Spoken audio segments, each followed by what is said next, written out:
अजय टम्टा मोदी सरकार में मंत्री थे। जब आप मोदी सरकार में मंत्री थे तो आपने कोई से 5 काम किए जिसके कारण अल्मोड़ा के लोग आपको वोट करें। और जो विषय उनको लेकर था कि यशपाल आर्य को कांग्रेस ने कहा आपको लड़ना चाहिए वहाँ। यशपाल आर्य ने मना कर दिया। यशपाल आर्य के वहाँ से भागने से ये नुकसान कांग्रेस पार्टी को हुआ।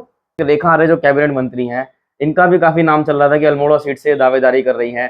तो क्या मानते हैं, क्या वाकई में अगर रेखा आर्य को टिकट मिलता तो और ज्यादा भाजपा को फायदा हो सकता था? हरिद्वार में हरीश रावत 2009 में इलेक्शन लड़ रहे थे और वो वोट मांगने अल्मोड़ा जा रहे थे। तो कहीं जो जो टीम वर्क एक होता है वो आपको दिखा ही नहीं वहां पर।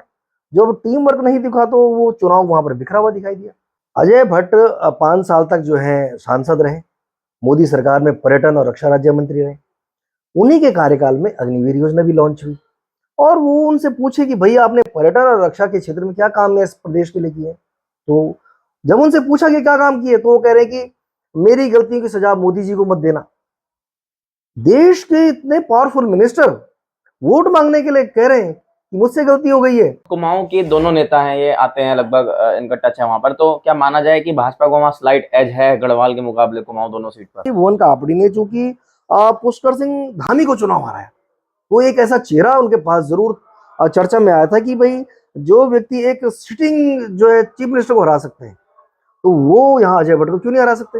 लेकिन फिर वो जो आपसी सिर्फ टब्बल और जो इस प्रदेश का दुर्भाग्य है। तो अब कुमाऊं मंडल की तरफ चलते हैं और बात करेंगे अल्मोड़ा और नैनीताल उधम सिंह नगर सीट की, जहां से वर्तमान सांसद जो है वो अजय भट्ट हैं। और वहां से अगर बात करें तो अजय टम्टा जो है भाजपा के, वो वहां से सांसद हैं, और प्रदीप टम्टा जो कांग्रेस के हैं, उनकी लड़ाई जो है काफी लंबे समय से आपस में चलती हुई आ रही है। हालांकि भाजपा ने दोनों सीटों पर अब तक अपनी पकड़ बनाई हुई है और लोकसभा में भी वहां से बताया गया है कि राहुल गांधी के करीबी जो है प्रकाश जोशी, उनको नैनीताल उधम सिंह नगर सीट से टिकट मिला। और काफी चर्चाएं थी कि यशपाल आ रहे हैं, वो इन दोनों में से किसी एक सीट से चुनाव लड़ेंगे तो दिलचस्प चुनाव होगा, लेकिन देखने को नहीं मिला। उनको अल्मोड़ा से चर्चा आ रही थी कि उतार सकते, क्योंकि आरक्षित सीट थी वो, लेकिन वहां से फिर एक बार प्रदीप टम्टा को जो है वो कांग्रेस ने प्रत्याशी बनाया। तो कहीं ना कहीं सरेंडर वाली स्थिति जो कांग्रेस के चुनाव से पहले दिख रही थी, और जिस तरीके से बाद में आते आते पौड़ी की सीट पर, गढ़वाल मंडल की सीटों पर कांग्रेस ने जो एक फाइट की स्थिति में कहीं ना कहीं जो चर्चाएं चल रही है, क्या कुमाऊं में भी ऐसी स्थिति देखने को मिली? तो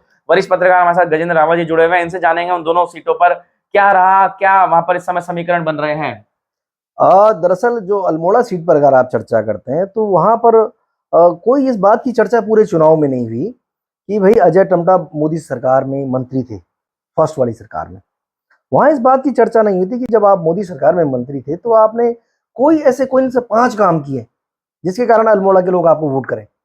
और जो विषय उनको लेकर था कि यशपाल आर्य को कांग्रेस ने कहा आपको लड़ना चाहिए वहाँ। यशपाल आर्य ने मना कर दिया। यशपाल आर्य के वहां से भागने से ये नुकसान कांग्रेस पार्टी को हुआ। और यशपाल आर्य जैसे जो लोग जिनको कांग्रेस पार्टी ने अध्यक्ष बनाया, विधानसभा अध्यक्ष बनाया, दो 3 बार मंत्री बनाया, नेता प्रतिपक्ष बनाया, और वो भी कब बनाया जब आपकी 5 साल के भाजपा की सरकार की मलाई खा के लौटे हैं, उसके बाद तो बनाया आपको। उनके भागने का भी नुकसान वहां पर कांग्रेस पार्टी को हुआ। और निश्चित रूप से जो एंटी इनकम्बेंसी वहां पर अजय टम्टा के बारे में थी, भाई अजय टम्टा को अभी भी कुछ दिन पहले ये देहरादून में शिक्षा विभाग में फाइल लेके घूमते हुए देखा गया कि वो बता रहे थे कि उनकी पत्नी ने जितने समय नौकरी नहीं की, वो कहीं छुट्टी थे, उस दौरान का भी वो चाह रहे थे कि पैसा मिल जाए। तो जो सांसद उस क्षेत्र की जनता के लिए काम करने की बजाय व्यक्तिगत कामों के लिए इस प्रकार काम कर रहे हैं, उनको किस कारण वोट किया जाए, ये बड़ा गंभीर सवाल उस सीट पे था। और जो एक रेखा, मैं थोड़ा रोक रहा हूँ, एक रेखा आर्य जो कैबिनेट मंत्री हैं, इनका भी काफी नाम चल रहा था कि अल्मोड़ा सीट से दावेदारी कर रही हैं। तो क्या मानते हैं, क्या वाकई में अगर रेखा आर्य को टिकट मिलता तो और ज्यादा भाजपा को फायदा हो सकता था? दरअसल रेखा आर्य को टिकट मिलने के से पहले ये भी चर्चा हो रही थी कि मुन्ना सिंह चौहान को टिहरी से टिकट दिया जाना चाहिए, धन सिंह रावत को जो है पौड़ी से देना था। लेकिन ये बताया जा रहा है कि भाजपा ने एक लाइन खींची कि किसी एमएलए को चुनाव में नहीं उतारना है, तो इसलिए वो विषय उसी दिन खत्म हो गया था कि भाई क्या होना है नहीं होना है। और इसीलिए अजय टम्टा की लॉटरी भी खुल गई। नहीं तो वो तो सबसे ज्यादा एंटी इनकम्बेंसी उनके प्रति थी कि भाई आप इतने बड़े पद पर रहने और आपके पास बताने के लिए कुछ नहीं है।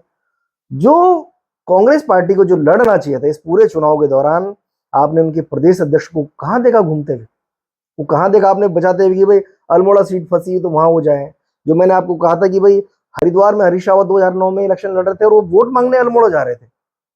तो कहीं जो जो टीम वर्क एक होता है वो आपको दिखाई नहीं वहां पर। जब टीम वर्क नहीं दिखा तो वो चुनाव वहां पर बिखरा हुआ दिखाई दिया। इसलिए जो प्रदीप टम्टा की जो स्थिति थी, प्रदीप टम्टा जो है एक बार सांसद वहां से चुने गए थे, जी उसके बाद वो राज्यसभा चले गए। लेकिन कांग्रेस वहां पर यशपाल आर्य को उतार नहीं पाई। कांग्रेस की बहुत बड़ी नाकामी है। उनके जो प्रदेश अध्यक्ष है करण मारा, उनको स्पष्ट नहीं कर पाया आज तक कि आपने आखिरकार, उनकी हिम्मत कैसे हुई मना करने की।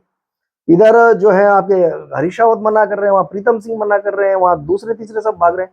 तो ऐसी भाग दौड़ वाली माहौल में एक जो लीडरशिप दिखाई देती वो आपको दिखाई नहीं दी कहीं पर। तो उसका नुकसान निश्चित रूप से वहां अल्मोड़ा सीट में भी होगा, बिल्कुल। ऐसा मेरा मानना है। तो अब नैनीताल सीट की बात कर लेते हैं, जहां प्रकाश जोशी को राहुल गांधी का करीबी माना जाता है, और दिल्ली में अक्सर वो भी उन्होंने समय बिताया है, और अब उनको वहां पर चुनाव का टिकट दिया गया। वहां से भी चर्चा चल रही थी कि किसी स्थानीय नेता को जो है वो चुनाव में उतारा जा सकता है। और अब वहां से भाजपा के जो अजय भट्ट हैं, रक्षा राज्य मंत्री रहे केंद्र सरकार में, हालांकि अब उनके अगर चुनाव वहां से जीतते हैं तो उनकी संभावनाएं कम होंगी मंत्री पद मिलने की। लेकिन क्या वहां का चुनाव आप देख रहे हैं, मतगणना जब होगी तो क्या वहां के रिजल्ट निकल के सामने आ सकते हैं? अजय भट्ट 5 साल तक जो है सांसद रहे, मोदी सरकार में पर्यटन और रक्षा राज्य मंत्री रहे।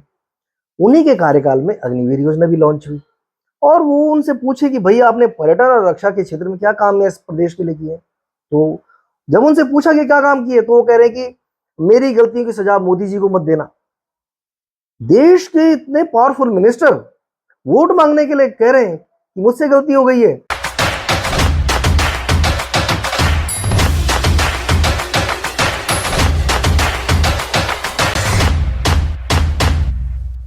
लेकिन इसकी सजा मोदी को मत देना।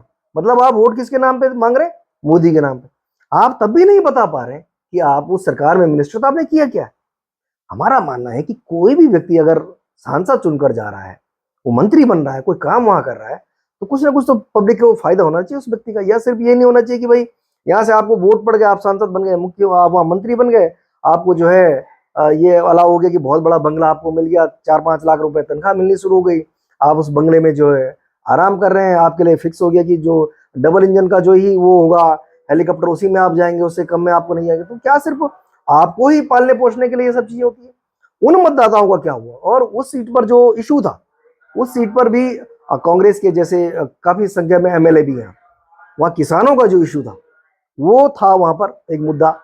वहां पर यशपाल आर्य जैसे जो लोग थे उनकी भी सीट वहां पर है जी, 5 बार वो वहां से विधायक भी रहे अलग अलग सीटों से। वहां पर जो कापड़ी है, कापड़ी के लिए माना जा रहा था कि भुवन कापड़ी ने चूंकि पुष्कर सिंह धामी को चुनाव हराया, तो एक ऐसा चेहरा उनके पास जरूर चर्चा में आया था कि भाई जो व्यक्ति एक सिटिंग जो है चीफ मिनिस्टर को हरा सकते हैं, तो वो यहाँ अजय भट्ट को क्यों नहीं हरा सकते।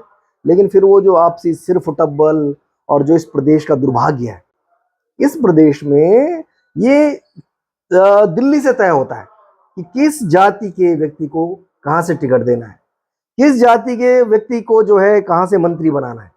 यहाँ तो पैरामीटर है ही नहीं कि आप योग्य है या नहीं है।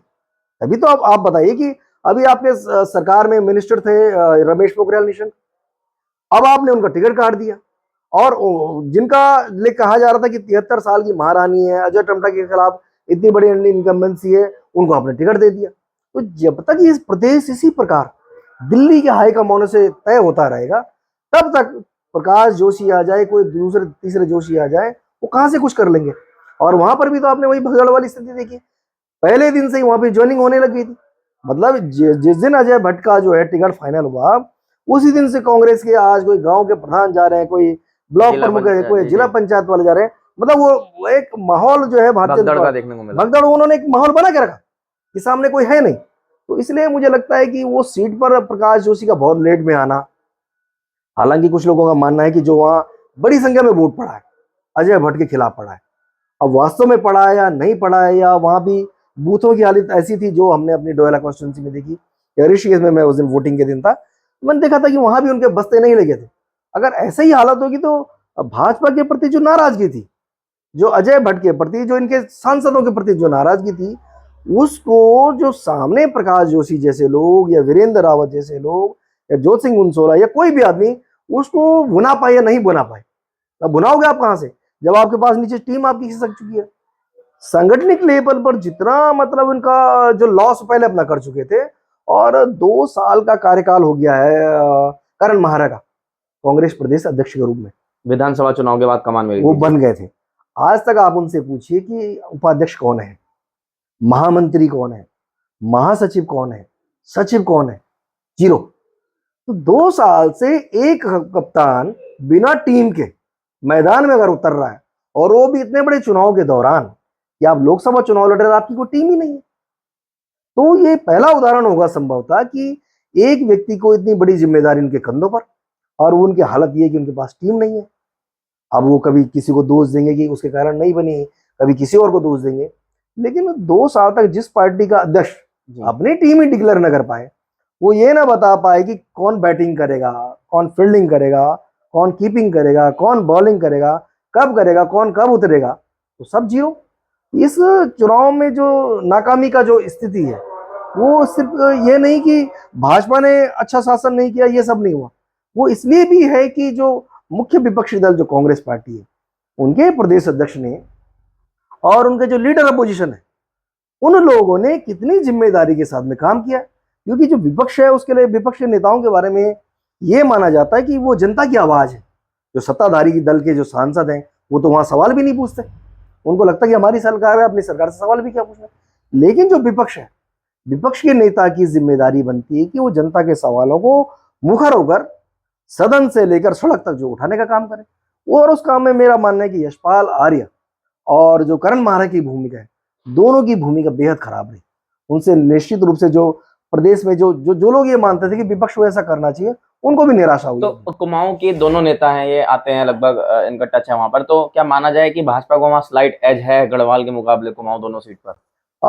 अभी तक जो पूरा वातावरण है और जिस प्रकार से समीकरण बदलते जा रहे हैं, जो कुछ समय तक पूरा माहौल धर्म के आधार पर राजनीति का चल रहा था, और फर्स्ट फेज के आते आते देश के प्रधानमंत्री के मुंह से आप जो भाषण सुन रहे हैं, जो उनके बड़े नेताओं के भाषण सुन रहे हैं, और जिस एग्रेशन के साथ दूसरी तरह की बातें आ रही, मतलब जो एक न्यूनतम एक लाइन है कि आप उस लक्ष्मण रेखा से नीचे नहीं आएंगे, आपका जो कद है, जो पद है, उसके अनुरूप काम करेंगे। तो मुझे लग रहा कि उनको भी कुछ ऐसा फीडबैक है कि शायद समीकरण गड़बड़ाए हैं, और अगर ऐसा होगा तो निश्चित रूप से ये इस देश के इतिहास में, और जो बात पौड़ी को लेकर हो रही थी, मेरा भी मानना है कि अगर वास्तव में पौड़ी में अगर बीजेपी नहीं जीत रही है, तो इसका मतलब इस देश में जीतना भी उनके लिए बहुत मुश्किल हो जाएगा।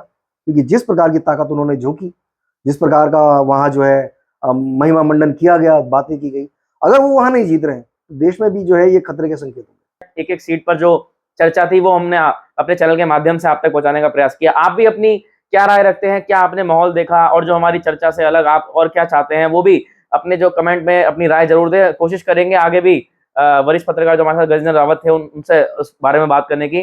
तो शेयर करें ज्यादा से ज्यादा, और अपने जो राय है वो हमारी जो आपको चर्चा थी कैसी लगी ये जरूर बताएं। फिर मिलते हैं किसी अगली खबर के साथ, तब तक आपका बहुत बहुत धन्यवाद।